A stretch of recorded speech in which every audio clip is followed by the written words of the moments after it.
네, 안녕하세요. 아재모터스입니다. 오늘은 또 벤츠를 하나 들고 왔는데요. GLB 250 모델입니다. GL 시리즈라 하면 벤츠에서 SUV를 통칭하는 넘버고요. 세단 같은 경우에는 S, E, C, A 클래스 이렇게 나가잖아요. 근데 SUV는 벤츠에서는 GL을 앞에 붙입니다. 그래서 GLE가 요즘 뭐 한 5개월, 6개월 기다릴 정도로 인기가 높은데, 그거는 요 아래 버전 GLB입니다. 소형 SUV이지만 외관에서 볼 때는 그래도 상당히 큰 차체를 보이고 있어서 이게 GLB가 맞나? 혹시 GLE가 아닐까 하는 뭐 착각이 들기도 했습니다. 이 차의 가격은 6,320만 원이에요. 이 가격대면은 사실 제네시스 GV870 뭐 이 정도, 아니면 또는 80과 가격은 사실 뭐 비슷합니다. 근데 많은 사람들이 이제 고민하게 될 겁니다. 국산차를 살 것이냐, 그래도 작지만 벤츠를 가게 될 것이냐. 이 차의 매력은 일단은 벤츠라는, 앞에서도 보이지만 이렇게 큰 로고가 이 차를 다시 한번 생각을 하게 되는데요. 벤츠에서 유독 요즘에는 그 SUV를 많이 밀고 있습니다.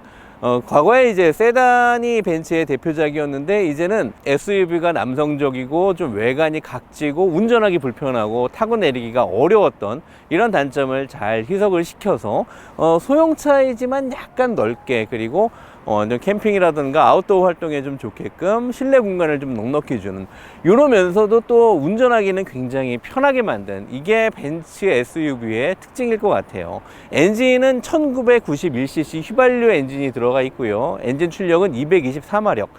보통 국내에 그냥 일반 세단 정도의 파워트레인을 가지고 있습니다. 하지만 가격대를 넘어서는 그런 좀 가치를 좀 많이 느낀다, 이런 게 이제 구매자들의 많이 평이고요. 앞모습부터 한번 훑어볼 텐데요. 앞에서 봤을 때는 정말 이쁘게 만들었다, 소형 같지 않게 큰 이 라지에타 그릴이 굉장히 좀 차의 규모를 착각하게 해주는 그런 느낌이고요. 공통적으로 요즘 벤츠 시리즈는 이렇게 약간 벌집 스타일의 라지에타 그릴을 쓰고 있는데, 이게 보면 볼수록 눈에 익어서 굉장히 이쁩니다. 그리고 가로핀 사이에 큰 엠블럼, 역시 벤츠를 나는 사야 되겠다, 그런 생각을 많이 갖게 해주고요.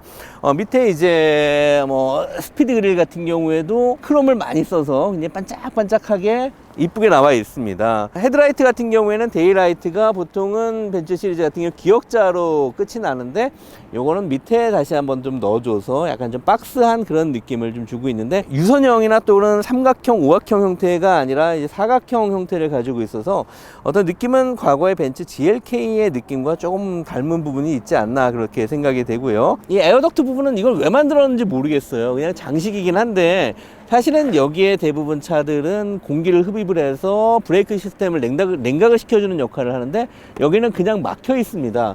이렇게 막지 말고 좀 구멍을 좀 몇 개 내주면 훨씬 더 이쁠 것 같은데, 이거 벤츠의 공통적인 그런 특징인 것 같아요. 앞에를 막아버리자. 근데 막을 것 같으면 좀 더 이쁘게 막지, 그냥 싼마이 나게 이렇게 막았다, 이게 좀 하나 아쉬운 점이기도 하고요. 자, 옆모습으로 한번 돌아가 볼까요? 타이어가 차체에 비해서 상당히 크게 잡혀 있습니다.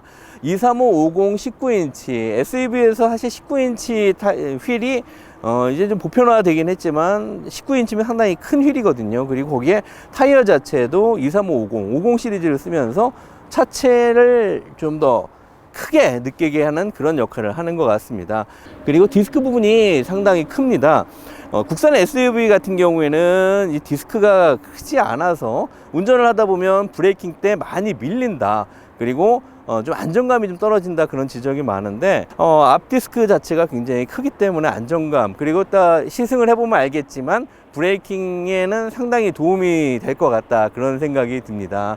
그리고 사이드 캐릭터 라인 같은 경우에도 이렇게 크롬으로 몰딩이 되어 있고요. 아랫부분에 이렇게 투톤 처리를 함으로써 차가 조금 오프로드에 잘 맞지 않겠나, 오프로드를 좀 많이 생각한 그런 디자인인 것 같습니다. 도어 핸들 같은 경우 디자인도 참 예쁘게 잘 했습니다. 위쪽에는 크롬으로 되어 있고, 아래쪽에는 차량 색깔과 같은 색깔 이렇게 투톤으로 넣어서 조금 더 세련된 그런 맛이 확 느껴지네요. 자, 옆에서 보면 뒷도어가 굉장히 큽니다. 그 SUV 같은 경우에 소형으로 들어가면 보통 뒷도어가 굉장히 좁거든요. 한 반쪽밖에 안 되는데, 이거는 지금 보면 앞도어와 거의 길이가 비슷한 정도의 좀 긴 그런 느낌인데, 문을 열어보면 안에가 야, 이게 소형 SUV 맞나? 이렇게 뒷자리가 넓을 수가 있을까요? 지금 앞 의자를 최대한 밀어놨는데 그런 상태에서 뒤에 타도 제법 공간이, 무릎 공간이 좀 남습니다. 약간 천장 높이가 이렇게 뭐 그래도 머리가 닿는 정도는 아닌데 천장 높이도 좀 넉넉하고요. 앞 의자를 한번 당겨 보죠. 자, 앞 의자를 한번 당겨 봤는데 야, 보통 뭐 일반적인 체형의 남자분들이나 여성분들은 한 요 정도 시트 포지션을 가져갈 겁니다.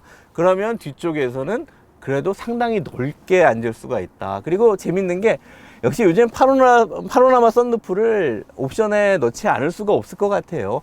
이렇게 뒤에서 보이는 하늘이 굉장히 좀 개방감을 좀 넓게 해주고 차 실내도 굉장히 밝은 것 같아서 요거는 꼭 이제는 필요한 옵션이 아닌가. 차가 작으면 작을수록 이렇게 좀 개방감을 주기 위해서 파노라마 썬루프가 좀 들어갔으면 좋겠다, 그런 생각이 드네요. 그 다음에 C필러와 D필러 사이에 이렇게 공간, 그리고 요 유리창 자체가 이 차가 조금 아주 재밌는 부분인 것 같아요. 왠지 트렁크가 좀 넓을 것 같다. 물론 이 모델이 지금 5인승 모델이지만 맨 뒤에 사람이 탈 수 있다는 그런 시트가 들어가는 7인승 모델도 나옵니다. 아무튼 옆에서 봤을 때는 이 트렁크 공간이 좀 넓을 것 같은데 한번 열어보죠. 그래도 2급에 다행히 이 트렁크는 전동식입니다. 뒤에서 보니까 트렁크 공간은 상당히 넓어요. 보통 소형 SUV 같은 경우에는 뭐 특히 국내에 뭐 투싼이나 이런 차들 보면은 굉장히 좁은데 그래도 이 안에 어느 정도 짐을 실을 수 있는 그런 공간은 충분히 나옵니다. 자, 안에도 뭐 이것저것 수납할 수 있는 공간하고, 요즘에는 다 공통적으로 스페어 타이어는 넣지 않으니까 다양한 수납이 좀 가능할 것 같네요. 자, 그리고 뒷모습도 보면, 자, 이 램프 자체는 요즘 벤츠가 전반적으로 추구하고 있는 길쭉한 뭐 A클래스에서도 이렇게 되어 있고, 뭐 앞으로 나올 S클래스나 벤츠의 모든 라인에서 이 뒤 램프는 비슷한 스타일로 가는 것 같습니다. 자, 뒤에 범퍼 쪽도 보면은 오밀조밀하게 아주 이쁘게 넣어놨는데 정말 크롬을 좀 많이 쓴 것 같습니다. 이 크롬이 지금 보기에는 좋은데요, 뒤에는 굉장히 반짝반짝한 게 이 차 참 깜찍하다, 그런 느낌이 납니다. 이 벤츠는 역시 디자인으로 먹고 산다, 이런 생각이 들어요. 소형 SUV 보면 참 차가 그렇게 이쁘다라는 생각이 안 드는데 이 벤츠 GLB 250의 뒷모습은 정말 깜찍하다, 그리고 화려하면서도 좀 세련됐다, 그런 느낌이 많이 드는 차라고 하겠습니다. 네, 실내를 한번 볼 건데요. 벤츠의 실내 디자인 정말 뭐 대부분 전 세계 모든 자동차 브랜드들이 많이 베낄 정도로 이 실내 디자인은 벤츠가 압도적이다, 이렇게 생각이 됩니다. 이 빨간 스티치 부분이 눈에 띄는데요, 이게 그렇게 조악하지 않고 아주 깔끔하게 박음질을 정말 잘했어요. 그래서 위아래로 라인을 줬는데 이 좀 스포티한 느낌도 많이 들고요. 그리고 시트 재질도 이렇게 약간 세문 느낌의 내장재를 쓰면서 이 부분 이렇게 약간 좀 까칠까칠한 느낌 자체가 앉으면 굉장히 포근하고 잘 미끄러지지 않아서 좀 좋습니다. 하지만 이렇게 좀 먼지 같은 게 많이 박히면 좀 닦는데 쉽지는 않을 것 같다, 그런 생각이 드네요. 역시 엔트리 모델답게 뭔 편의 장비가 붙어 있는 것 같지는 않습니다. 일단은 뭐 도어 스위치를 보더라도 완전 간단해요. 뭐 창문 올리고 내리고, 시트 조절이 수동이 아닌 게 다행이긴 한데 시트 조절, 그리고 열선. 앞좌석 같은 경우에는 보통 열선 시트 뿐만 아니라 통풍 시트 정도는 하나 넣어주는데 통풍 시트 자체도 없고요. 이쪽에서 한번 보시면 대부분 모델 이거 자동인데 이거 참 수동으로 만들기도 어려울 것 같아요. 이런 거를 좀 자동으로 넣지 이걸 수동으로 넣나 싶을 정도로. 근데 이 차 가격이 6천만 원이 넘는 차면 그렇게 싼 차는 아닌데 너무 전자장비를 알뜰하게 다 뺐다. 그 기본적인 옵션들은 좀 넣어줬으면 좋을 텐데 국산 차의 옵션에 비하면은 좀 그런 부분은 좀 많이 떨어지는 것 같습니다. 네, 운전석도 이렇게 보면은 좀 스위치가 좀 휑하다. 즉 그 말은 어떤 좀 전자적인 장비들, 편의 장비들이 좀 많이 빠졌을 것 같다, 그런 생각이 들고요. 네, 운전석에 앉아봤는데요. 자, 핸들 높낮이 틸트 기능이 스위치가 없네요. 자, 이거 오랜만에 보는 것 같습니다. 이게 웬만한 요즘에 소형차도 중형차도 다 자동으로 되어 있는데 이렇게 막대기처럼 쭉 내리게 되고요. 자, 시동을 한번 걸어보죠. 엔진 소리는 2000cc답게 좀 까랑까랑하면서 좀 부드러운 느낌은 좀 없고 소음은 좀 굉장히 큰 것 같습니다. 차 타면서 운전석에도 마찬가지로 통풍 시트 없고, 겨울에 운전해 보신 분들은 이 열선 핸들이 얼마나 중요한지를 아실 겁니다. 근데 이 차에서 아무리 찾아도 열선 스위치, 핸들 열선 스위치는 없어요. 지금 핸들 열선 안 들어가고 있고요. 자, 핸들 디자인이나 그립감은 굉장히 좋습니다. 이 벤츠 핸들은 약간 좀 굵직한데요. 손에 좀 꽉 차는 느낌이 어떤 조향성, 그리고 핸들링 할 때 이제 많이 편한 것 같습니다. 그리고 밑에를 살짝 깎아서 스포티한 느낌 내주는 것까지 좀 좋고요. 시그널 램프의 스위치가 굉장히 날씬합니다. 이렇게 만들어 놨을까요? 자, 그리고 벤츠는 공통적으로 이 칼럼 시프트로 기아 변속을 합니다. 자, 기아 변속 스위치도 굉장히 좀 나무젓가락 같이 이렇게 좀 너무 가는 게 아닌가, 이런 거 좀 두께감을 좀 주면 훨씬 좋을 것 같은데 좀 아쉬운 생각이 들고요. 송풍구 디자인은 굉장히 잘 만들었습니다. 자, 이 비행기 엔진에서 따온 것 같은 이런 송풍구 디자인은 이쁘고 그리고 직관적이고, 이런 디자인 하나하나가 그래도 벤츠라는 이름을 좀 달기가 충분한 것 같습니다. 뭐 모든 차에 다 붙어 있는 무선 충전은 있고요. 5핀짜리 잭이 하나 있어서 뭐 충전하는 용도로 사용을 할 수 있을 것 같고, 그리고 벤츠 같은 경우에는 이제 10.25인치 디스플레이가 두 개가 붙어 있습니다. 가운데 경계선도 없어서 전체적으로 보면 와, 굉장히 넓은, 그리고 좀 운전하는데 좀 재밌을 것 같고 여러 가지 정보가 굉장히 많이 떠요. 근데 지금 기초적으로 이 차에 붙어 있는 기능이 많지 않기 때문에 뭐 그렇게 다양한 기능을 쓸 것 같지는 않은데, 하여튼 넓어진 거, 이거는 뭐 굉장히 디자인 면에서도 좋고 운전하는 측면에서도 사용하기가 편합니다. 이 벤츠의 특징이 앰비언트 라이트인데요, 이게 색깔이 변하는 게 선호도가 좀 높은 것 같습니다. 나름대로 차 분위기를 그때그때 바꿔주는데 좀 좋은 역할을 하는 것 같고요. 차량의 주행 정보 같은 것들 이렇게 디스플레이 되어 있는데 많이 사용할 것 같지는 않습니다. 그리고 설정 들어가 보면 설정에도 뭐 딱히 쓸만한 뭐 이런 첨단 기능 같은 게 붙어 있지는 않기 때문에 그렇게 쓸만한 내용들은 아닌 것 같고요. 그냥 달리고 타고 다니는데 최적화되어 있다, 그 외에 뭐 특별한 기능은 없다, 이렇게 생각이 들고요. 안에 내장 재질은 역시 엔트리 모델답게 화려하거나 뭐 그렇지는 않고 그냥 심플하다, 그냥 깔끔하다.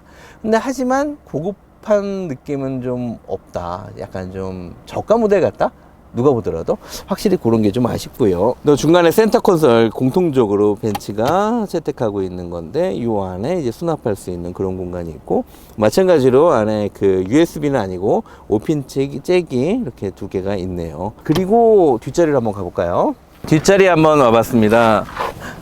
와, 뒷자리가 이게 놀랍습니다. 왜 놀라운가 하면 세상에 뒷자리에 열선 시트조차 없고 어떠한 스위치도 없어요.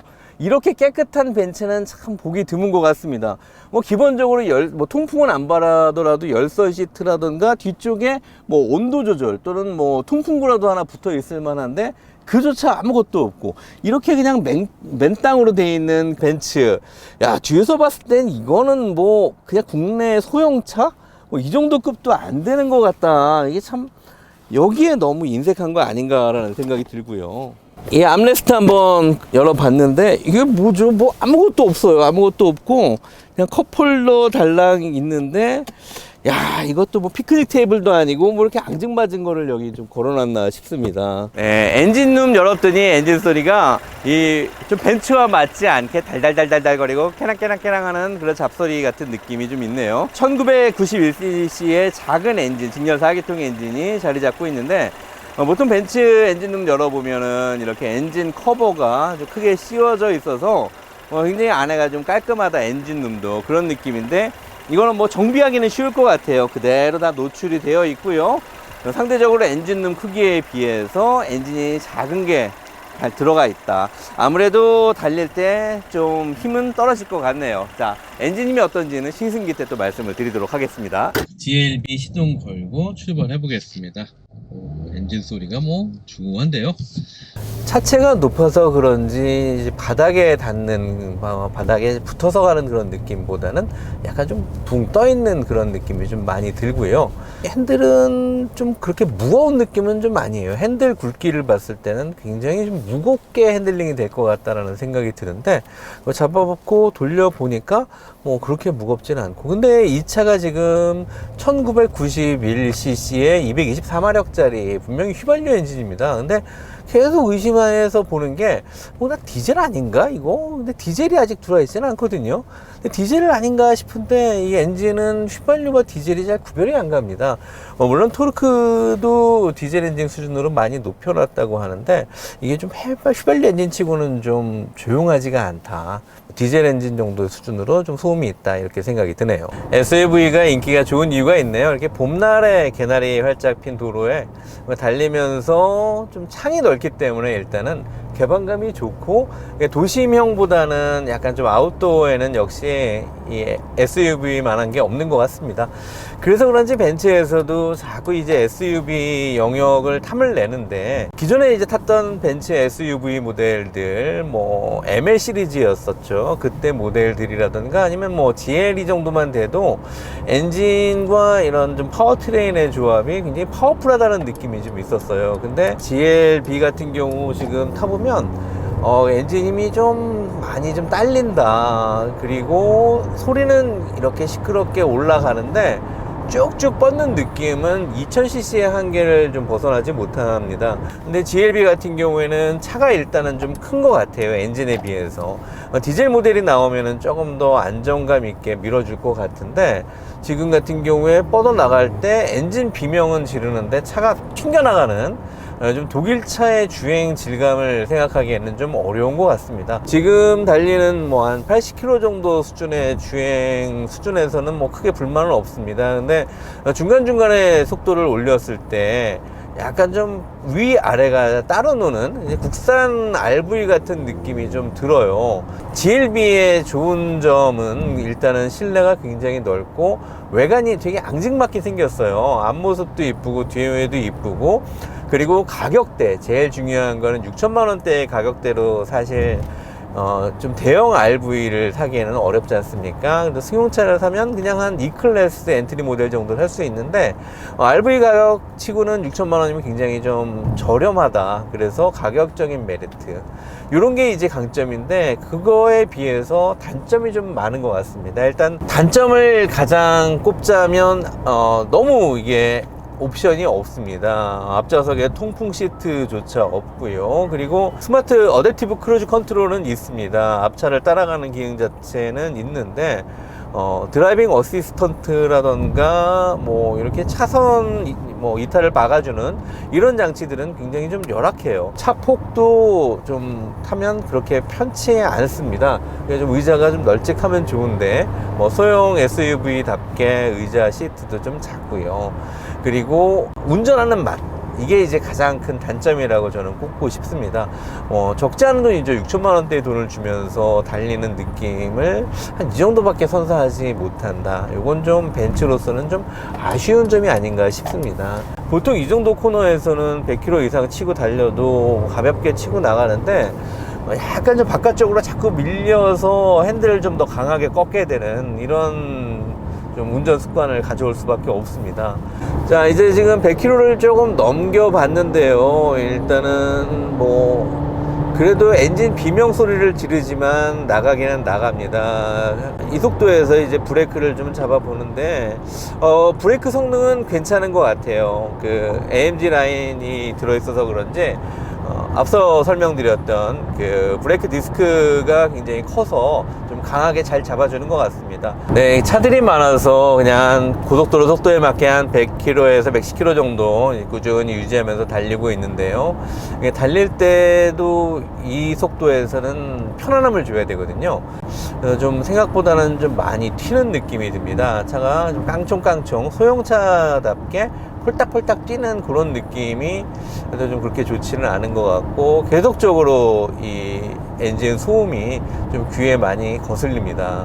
자, 이 들리죠? 엔진 뽀개지는 소리. 엔진은 뽀개지는데 쭉쭉 뻗어나가지는 못하고 차가 많이 튀어요. SUV를 잘 만들었고 못 만든 차는 뒷자리에 타보면 안다, 저는 이렇게 생각이 되는데, 정말 잘 만든 레인지로버라던가 이런 좀 대형 SUV를 타면은 뭐 고속에서도 뒷자리에 승객들이 편하게 잠을 자고 뭐 좀 안심이 드는 그런 주행이 가능한데, 이 차 같은 경우에는 좀 전륜구동 카니발을 생각하시면 될 것 같습니다. 뭐 앞자리는 그런대로 괜찮아요. 근데 뭐 차가 그렇게 길지도 않으면서 반대로 피쉬테일이라고 하면 좋겠네요. 좀 꼬리가 좀 떨면서 따라오는 느낌이 좀 들어서 달릴 때 좀 불안한 마음이 좀 더 드는 것 같습니다. 자, 이 차를 사게 되시는 분들은 아무래도 이뻐서 사겠다라는 분들이 많으실 것 같아요. 자, 이쁜 거 하나 빼면 뭐 별로 점수 줄 데가 없는 것 같습니다. 근데 한 요 정도 엔트리 모델이면 가격대가 한 5천만 원대 정도면 좀 좋지 않을까, 그런 생각이 들고, 가격은 이 정도 깡통 옵션에 6천을 받는다라는 거는 좀 과한 것 같은 느낌이 들고요. 그리고 이게 세단하고 SUV를 너무 중간에 융합을 시켜 놓다 보니까 좀 서스펜션 세팅에 이런 에러가 좀 있는 것 같습니다. 오늘 시승을 하면서 느낀 결론은 벤츠는 그냥 세단을 만들어야 되겠다. 벤츠의 세단 A클래스만 돼도 훌륭했던 것 같습니다. 뭐 C클래스, E클래스 다 훌륭한 모델들이고요. 근데 벤츠가 자꾸 이제 SUV에 욕심을 내서 이쪽 영역으로 넘어오는데, 역시 벤츠의 주 전공 분야는 이쪽이 아닌 것 같다라는 생각이 들어요. 이 차에 딱 떠오르는 장점, 이거를 시승해 본 결과 뭘 꼬집을 수는 없었습니다. 이 차는 이거다, 벤츠 GLB는 이렇다, 이런 느낌을 하나 줄 만한 게 있어야 되는데, 시승의 결론은 벤츠 GLB는 크다, 허우드만 멀쩡하지 아랫도리가 좀 부실하다, 그리고 좀 내실이 없다, 이런 아쉬움을 좀 남기는 시승이었습니다. 자동차를 선택하는 거는 각각의 취향과 개성입니다. 하지만 한번 차를 사면 가족들이 만족을 해야 되고, 또 5년에서 10년은 이 차와 함께 해야 되는 그런 현상입니다. 그렇기 때문에 차를 고를 때 시승을 많이 하시고 타보시고 충분히 고민하고 사셔도 늦지 않는다. 자, 심사숙고해서 RV를 사실 때 한 번 더 심사숙고를 하시는 게 필요하다, 이렇게 조언 드리고 싶습니다. 자, 오늘은 여기까지 GLB 시승기였습니다. 감사합니다.